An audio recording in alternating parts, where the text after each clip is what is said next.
สิ่งทำแห่งนี้ผู้ทาสงามตาดินแดนใบสาพันปีน้ำกัดไหลเย็นทั้งปีผู้คนมากมีน้ำใจ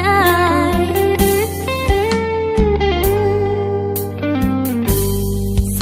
กชะตานำพาเฮามาพบกันสองเฮาเคยฝากสัมพันธ์หมายมันเป็นคู่เคียงกายอ้ายเอ่ยว่าจ้าว่าอยากเป็นเคยเมืองใสคำนั้นยังจำฝังใจเมื่ออ้ายจากไปบ่หวนคืนมาสาวเผ่าคือหมูคอยอยู่แห่งนี้ที่เก่ายังคงตั้งตาคอยเจ้าที่น้ำกัดย่อละปาเห็นสายวาลินไหลเลยบ่หวนขึ้นป่าเหมือนดังอยากย้ำเตือนว่าคนจากลาอาจบ่หวนคืนน้ำกัดยังคงไหลลิ้น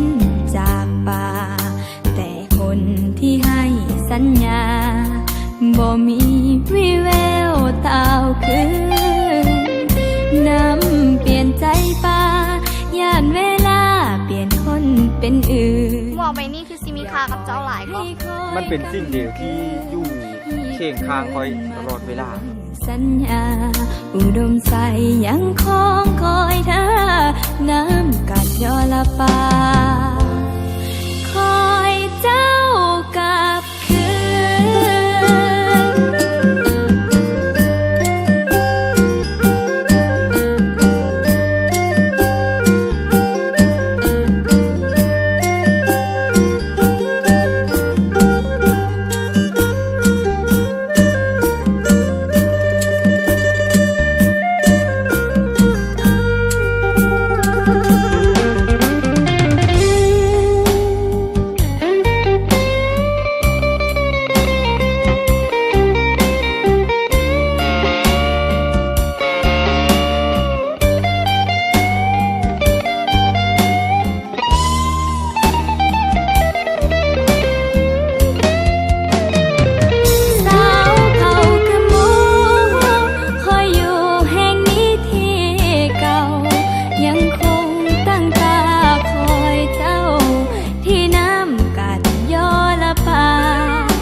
เห็นสายวาลิน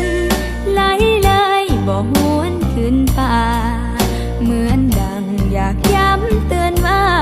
คนจากลาอาจบ่หวนคืนน้ำกัดยังคงไหลลิ้นจากป่าแต่คนที่ให้สัญญาบ่มีวิแววตาวคืนน้ำเปลี่ยนใจป่าย่านเวลาเปลี่ยนคนเป็นอื่น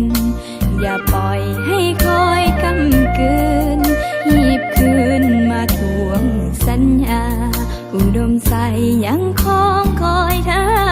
น้ำกัดยอละปา